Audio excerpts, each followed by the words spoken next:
السلام علیکم۔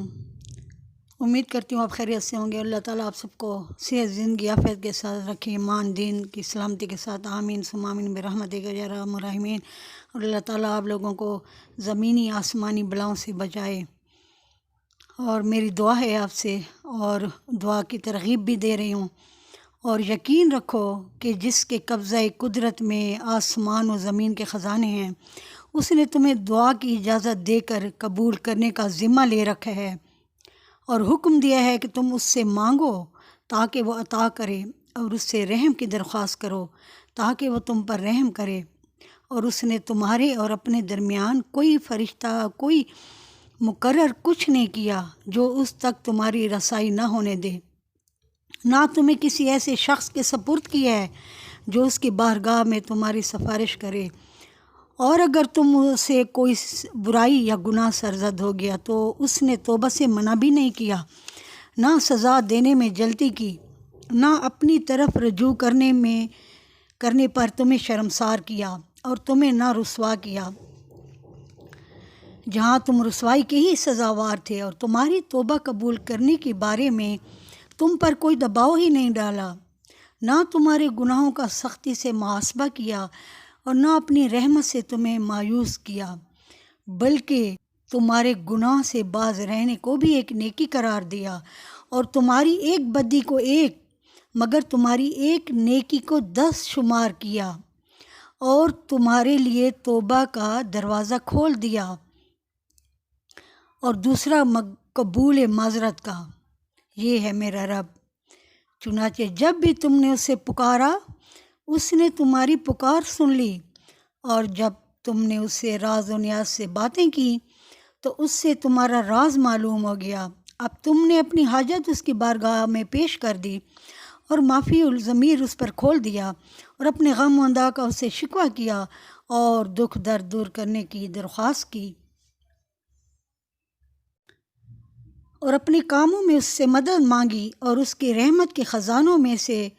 ان چیزوں کا سوال کیا جن کی عطا کرنے پر اس کے سوا کوئی قادر ہی نہیں، مثلاً عمر میں اضافہ، جسمانی صحت، رزق کی وسعت۔ پھر تمہیں ان چیزوں کا سوال کرنے کی اجازت دے کر اس نے اپنے خزانوں کی کنجیاں تمہارے ہی ہاتھ میں دے دی کہ جب چاہو دعا کے ذریعے اس کی نعمت کے دروازے کھولو اور اس کی رحمت کی جھڑیاں لگوا لو، مگر دیکھو دعا کی قبولیت میں اگر دیر ہو جائے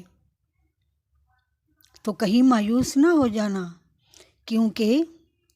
اکثر اوقات قبولیت دعا میں تاخیر اس لیے کر دی جاتی ہے تاکہ سائل کو اجر و عظیم اور امیدوار کو ملنے والی عطائے جزیل بنا دے۔ اور بہرحال ایسا ہوا ہے کہ تم کسی چیز کا سوال کرتے ہو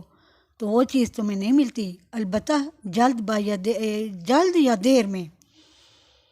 اس سے بہترین چیز آپ کو مل جاتی ہے،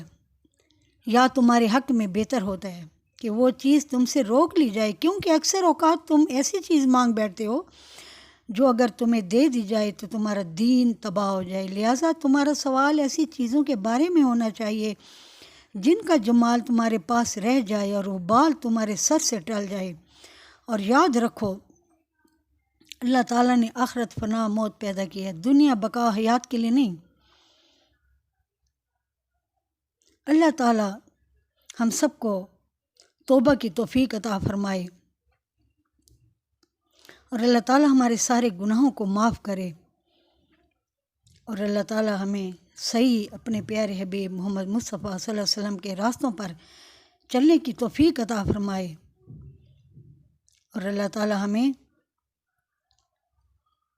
اپنے پیارے محمد مصطفیٰ صلی اللہ علیہ وآلہ وسلم اور ان کی آل پر چلنے کی توفیق عطا فرمائے۔ دعا کا مقام وہ ہے جہاں قدرت و طاقت جواب دے جائے، نہ کہ وہ کہ جہاں طاقت و توانائی کی رسائی ہو۔ دوسرے لفظوں میں اجابت و قبولیت کے قابل وہ دعا ہے جو کون ہے جو کسی مصیبت زدہ اور بے قرار کی دعا سنتا ہے اور اس کی داد رسی کر کے اسے مصیبت سے نجات دلاتا ہے۔ خدا کے ساتھ بندوں کے رابطے کا ایک وسیلہ دعا ہے۔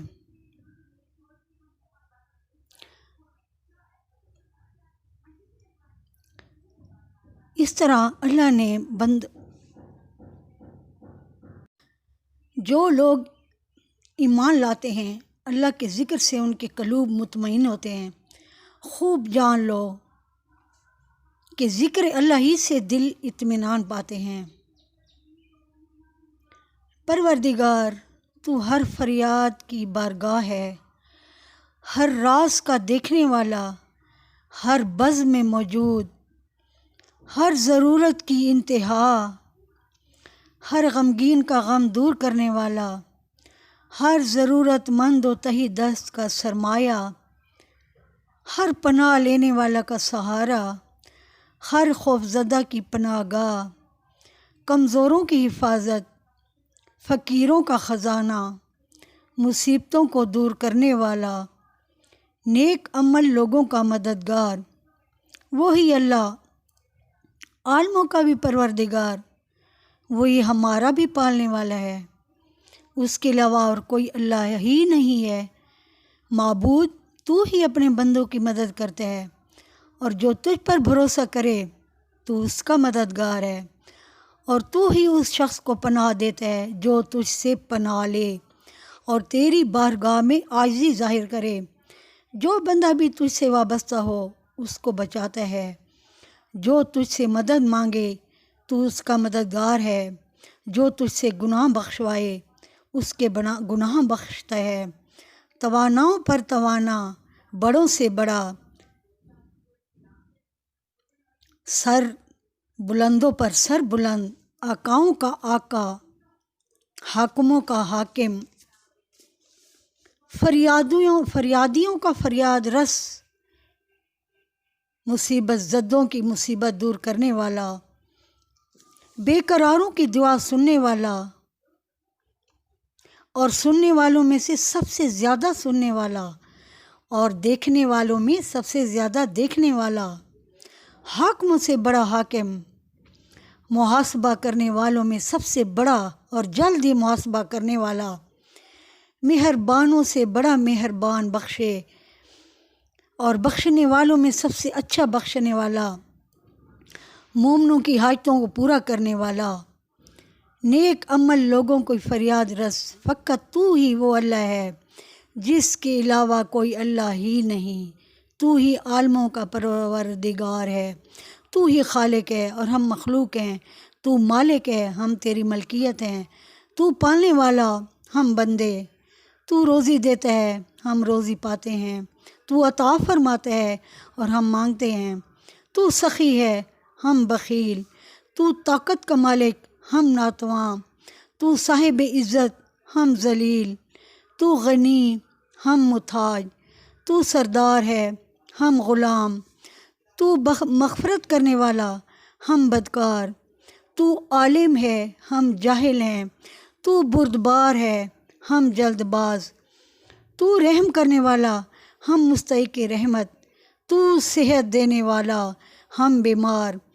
تو دعائیں قبول کرنے والا اور ہم بے چین۔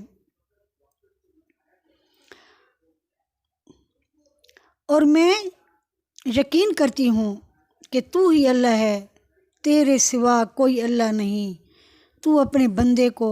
بے مانگے دینے والا ہے، اور میں گواہی دیتی ہوں کہ تو یگانہ و یکتا ہے، تیری بارگاہ میں سب کو حاضر ہونا پڑے گا۔ محمد مصطفیٰ صلی اللہ علیہ وآلہ وسلم اور ان کی ذریت پاک و طاہر پر اللہ پاک کی کروڑوں رحمتیں نازل ہوں۔ یا اللہ ہمیں بخش دے، ہمارے عیبوں کو چھپا دے، اپنی بارگاہ سے ہمارے لیے رحمت وسیع اور روزی کے دروازے کھول دے۔ اے مہربانوں سے زیادہ مہربان پروردگار عالم، تو ہی ہمارے لیے کافی ہے، تو ہی ہمارا پروردگار ہے، اور ساری طاقت و قوت خدائے بزرگ و برتر تیرے ہی لیے ہے۔ تو سارے گناہوں کو اپنے فضل سے معاف کرتا ہے، اور تو ہی انتہائی مہربان ہے۔